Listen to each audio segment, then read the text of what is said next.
Day 3 of the NFL Scouting Combine has come and gone, and we have our biggest winners from the day of quarterbacks, running backs, and wide receivers. The most popular day on a Saturday for NFL fans, so let's dive into those winners in today's episode of Best Available.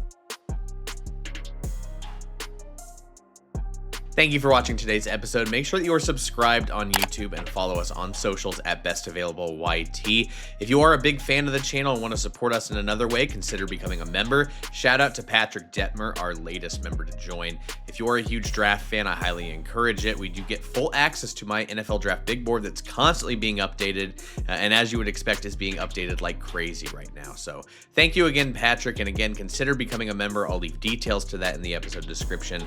But let's go ahead and dive into the winners because we got some fun ones today. Jeremiah Love got a huge round of applause in front of a local crowd by running a 4.37 40. But then Mike Washington Jr. got a run.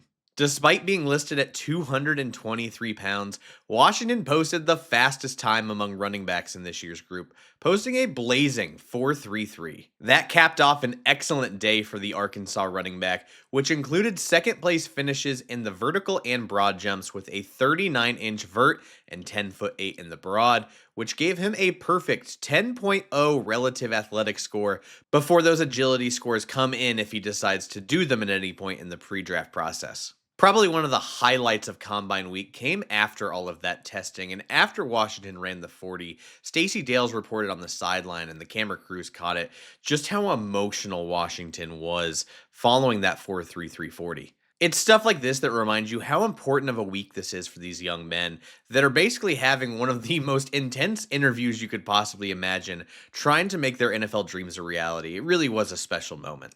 Washington is a fascinating back, and luckily he started early enough that during the downtime I was able to watch some of his film today and came away really impressed. Obviously a big back, obviously with legit play speed. If I'm being critical, I would like to see him become more of a well-rounded three-down back, whether that is being more aggressive in pass protection or improving his ball security. But for a guy with his size and athleticism, Washington is going to be a really fun rotational back early in his career, and I imagine the right offensive staff is going to put him in position to be a featured back in the not too distant future. There's a lot of discussion about who is going to be in that second tier of running backs behind Jeremiah Love. And while I have a couple of names in mind, it feels like Kentucky's Seth McGawan really forced himself into that conversation and into that tier with some really strong testing today. McGowan's 42.5-inch vertical and 10'11" broad jump were tops among running backs in this year's class, and both were by pretty wide margins. On top of that, McGawan ran a rock-solid 4.49 40-yard dash at 223 pounds. This is another bigger back that we're talking about. The tape does show a really fun, twitchy, potential home run hitter at running back, but I also think it's worth noting that we mentioned some red flags about McGawan. He was dismissed from Oklahoma in 2021 as the result of an arrest connected to an armed robbery, which he later pled guilty to. He bounced around multiple schools throughout his college career, but that gave him a lot of time to hopefully mature and grow up, which we're rooting for as he takes the time in Indianapolis to explain his past and how he's matured to NFL teams in Indianapolis. Moving on to the quarterbacks, one name that we've talked about multiple times on this show, but never dove into his film, has been North Dakota State's Cole Payton, because we had been hearing some buzz about him.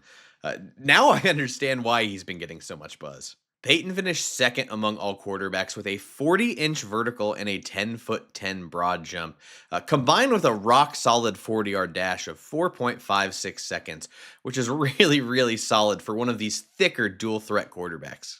Payton got a lot of hype from multiple media members about how impressive his podium was, speaking with media, including from Mike Renner with CBS Sports.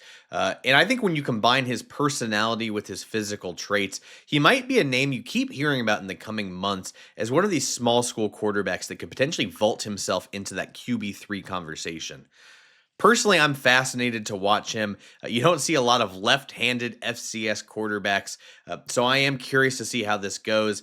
In a class where it's really a one QB race, maybe Payton can have a really strong rest of the pre-draft process and solidify himself as a day 2 quarterback. Arkansas had a pretty good day today, huh? Because Mike Washington Jr. and Taylen Green both had really impressive showings on Saturday.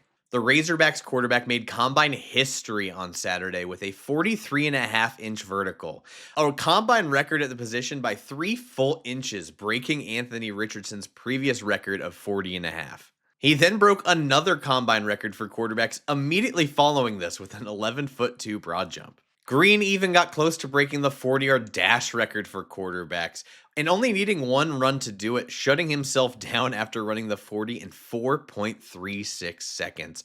This is an absolutely absurd day from a quarterback who is also gigantic at 6'6".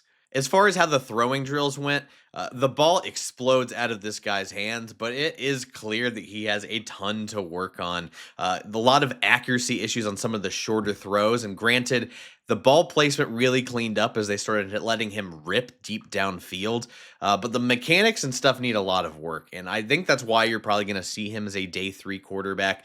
I'm not expecting him to be a starter or anything like that, but I really am hoping he lands in the right home. I would love to see one of these, smarter teams or franchises that has a track record of developing quarterbacks.